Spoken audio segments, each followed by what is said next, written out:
Kurugenzi ya mawasiliano ya Rais Ikulu inawaletea huyu ndiye Samia Suluhu Hassan.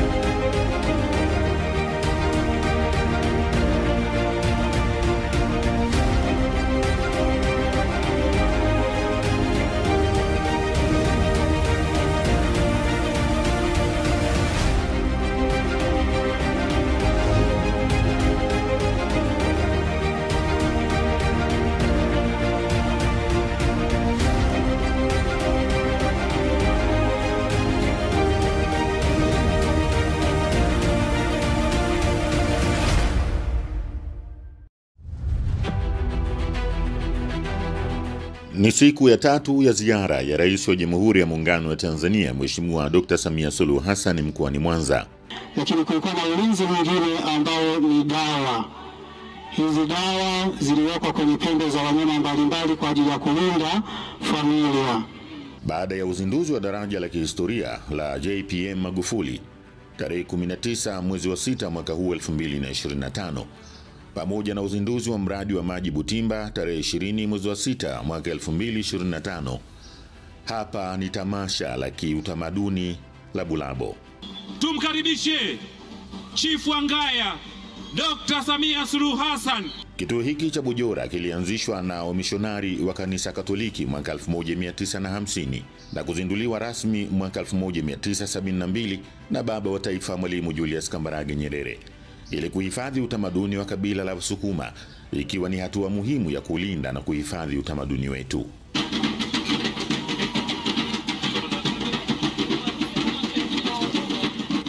Ndiyo, tamasha la Bulabo ni muhimu kwa ajili ya kuhifadhi na kulinda utamaduni wetu kupitia kituo cha maonesho na uhifadhi wa mila za Kisukuma kilichopo eneo la Bujora, Kisesa, Mwanza.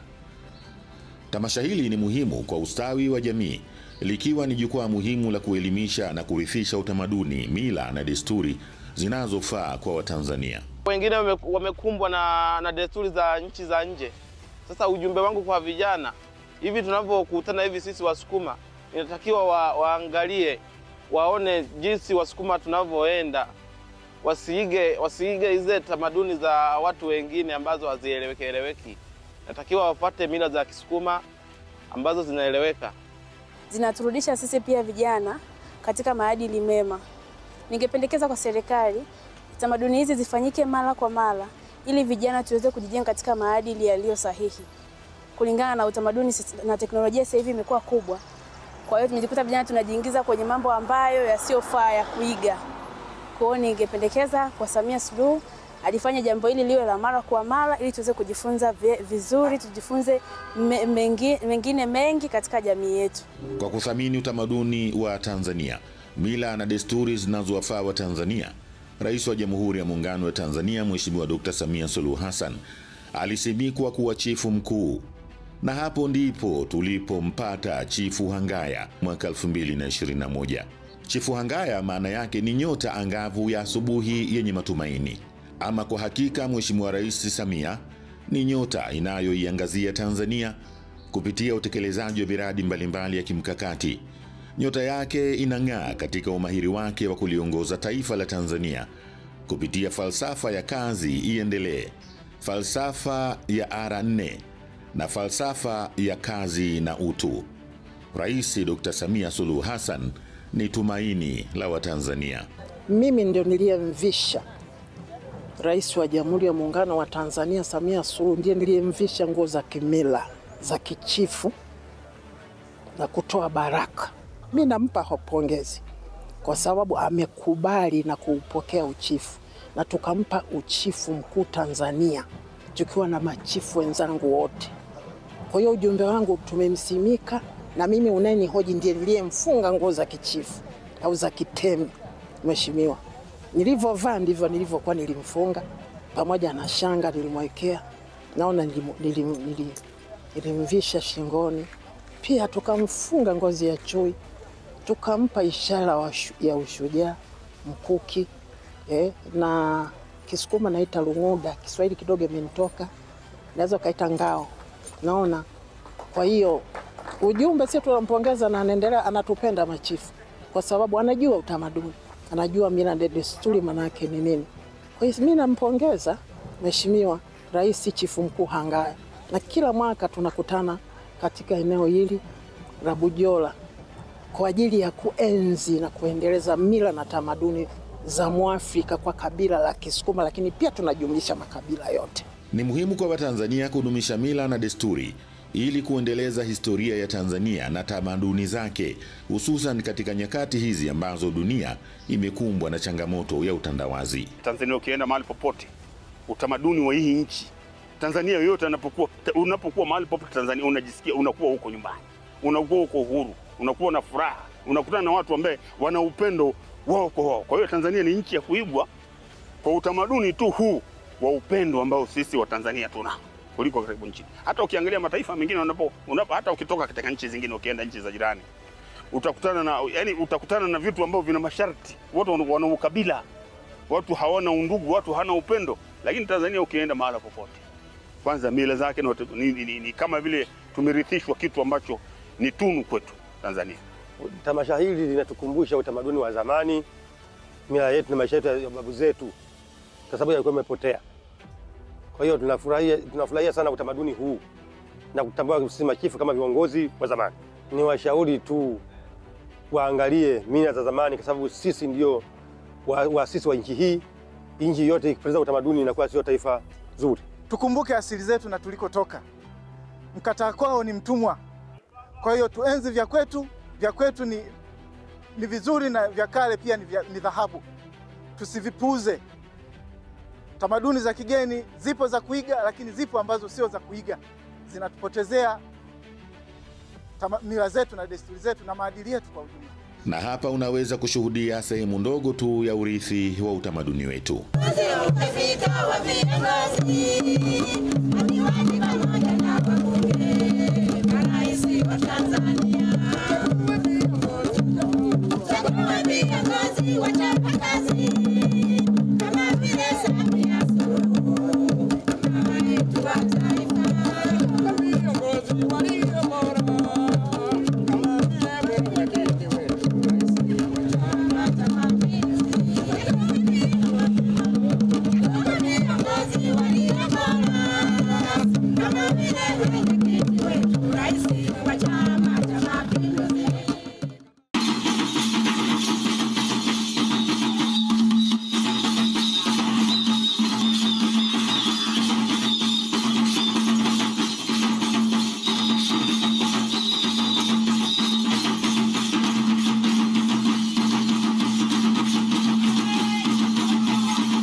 Hakika hizi ni ngoma zetu, ni urithi wetu.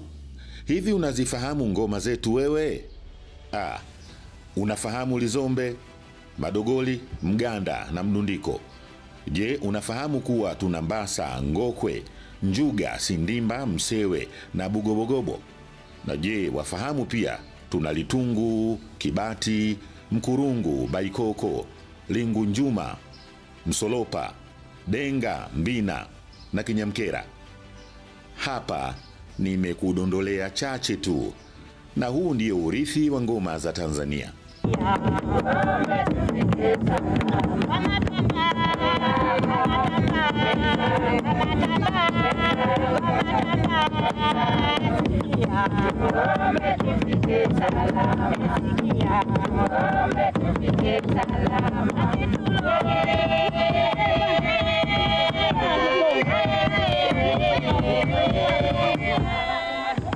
Ni kwa misingi hiyo, malengo ya Wizara ya Habari, Utamaduni, Sanaa na Michezo ni kufanya utafiti wa urithi wa utamaduni pamoja na kuandaa atlasi ya lugha za jamii na atlasi ya tamaduni mbalimbali za makabila ya Tanzania, kuhuisha sera ya utamaduni ya mwaka 1997, kuratibu uandaaji wa mkakati wa kitaifa wa kukabiliana na mmomonyoko wa maadili nchini, kuratibu matamasha ya utamaduni pamoja na uendelezaji wa lugha ya Kiswahili kitaifa na kimataifa. Tanzania ndio nchi pekee yenye uanuai mkubwa na tofauti kubwa ya utamaduni na lugha kuliko nchi nyingine yoyote ya Afrika. Lakini ndio nchi yenye mshikamano na umoja mkubwa kuliko nchi yoyote ya Afrika. Sisi ndio nchi yenye makundi yafuatayo ya lugha, yaani Wabantu, Waniloti, Wakushitiki, na katika kundi hili zimo lugha za Kiafro-Aziatiki na lugha za Kikhoisan. Aidha, kutokana na kuwa na Watanzania wenye asili ya mabara mengine waliokuja karne nyingi zilizopita, wapo Watanzania wanaozungumza lugha ya Kigujarati, Kihindi, Kipunjabi na Kiurdu. Pamoja na uhalisia huu, Tanzania leo ni taifa moja lenye mshikamano na umoja mkubwa kuliko mataifa mengine ya Afrika. Na tuko pia, Mheshimiwa Rais, katika utafiti wa kuhakikisha kwamba tunaorodhesha lugha hizi kama ndio urithi wa Tanzania kwa dunia. Utamaduni wetu ni uti wa mgongo wa taifa letu. Hivyo kupitia sekta ya utamaduni, serikali imeendelea kujenga uzalendo, kuhifadhi mila na desturi pamoja na maadili ya Mtanzania. Akihutubia katika tamasha la Bulabo, Rais wa Jamhuri ya Muungano wa Tanzania Mheshimiwa Dr. Samia Suluhu Hassan amewataka Watanzania kudumisha mila na desturi zetu nzuri kwa ajili ya kutunza utanzania wetu. Rais Dr. Samia alibainisha kuwa utamaduni wetu ndio mtima wa nchi. Hakuna taifa linaloweza kujitambulisha kwa utamaduni wa nchi nyingine. Katika kutunza utamaduni wetu ni sehemu muhimu ya kulinda maadili ya nchi yetu. Utamaduni hubeba na hurithisha imani, tabia na maadili yanayofaa kutoka kizazi kimoja hadi kingine. Maadili kama heshima, uwajibikaji, uaminifu na mshikamano hujengwa na kuimarishwa kupitia mila, desturi na taratibu za kiutamaduni za eneo husika. Katika karne ya sasa ambako dunia inashuhudia kasi kubwa sana ya mabadiliko ya kiteknolojia, kiuchumi na kijamii, utamaduni ndio unabaki kuwa utambulisho wetu. Utambulisho huu utatusaidia kujua sisi ni nani, tunatoka wapi na tunataka nini. Tanzania ni taifa pekee katika Afrika Mashariki na Kati lililofanikiwa kwa kiasi kikubwa kuhimili misukosuko inayotokana na tamaduni za kigeni kwa kudumisha utamaduni wake. Tanzania imefanikiwa kudumisha misingi ya umoja, mshikamano, upendo, amani na utangamano wa kitaifa bila kujali wingi wa jamii tulizonazo. Kuenzi utamaduni wetu ni muhimu sana katika kukabiliana na mmomonyoko wa maadili, ambapo katika ulimwengu wa sasa kuna shinikizo kubwa la kuiga tamaduni ngeni ambazo haziendani na maisha na maadili ya Mtanzania na hatimaye kuvuruga amani na utulivu wa jamii yetu. Kwa hiyo tujitahidini sana kulinda utamaduni wetu ili tuweze kuendeleza na kurithisha maadili mema ya vizazi vijavyo au kwa vizazi vijavyo. Nimefurahi kuwa sambamba na tamasha hili, Wizara ya Habari, Utamaduni, Sanaa na Michezo imeweza kuendesha mafunzo kuhusu maadili na utunzaji wa tamaduni. Hili ni jambo jema sana. Lakini pamoja na hayo, sina budi kusisitiza kuwa jukumu la kulinda maadili ni la Watanzania wote. Hivyo tushiriki kikamilifu kulinda maadili kwa ustawi wa jamii yetu. Sekta ya utamaduni na majukumu ya kulinda, kuhifadhi na kuendeleza urithi wa utamaduni wa taifa, lugha, mila, desturi, historia na maadili ya taifa na utambulisho wa taifa. Kuhimiza watoto na vijana ambao ndio hazina ya taifa la leo na kesho, pamoja na kupenda utamaduni wao na kujenga ari ya umoja na mshikamano. Baba wa taifa Mwalimu Julius Kambarage Nyerere aliwahi kusema, taifa lisilokuwa na utamaduni wake ni taifa mfu. Kwa kulitambua hilo, serikali awamu ya 6 chini ya Rais Mheshimiwa Dr. Samia Suluhu Hassan inayaenzi maneno ya baba wa taifa kwa kudumisha mila na desturi kama inavyofanyika katika tamasha hili la utamaduni hapa Bujora. Sasa ninayo heshima ya kutamka kwamba tamasha la utamaduni la Bulabo la mwaka 2025 sasa limefunguliwa rasmi. Makofi mengi na vigelegele.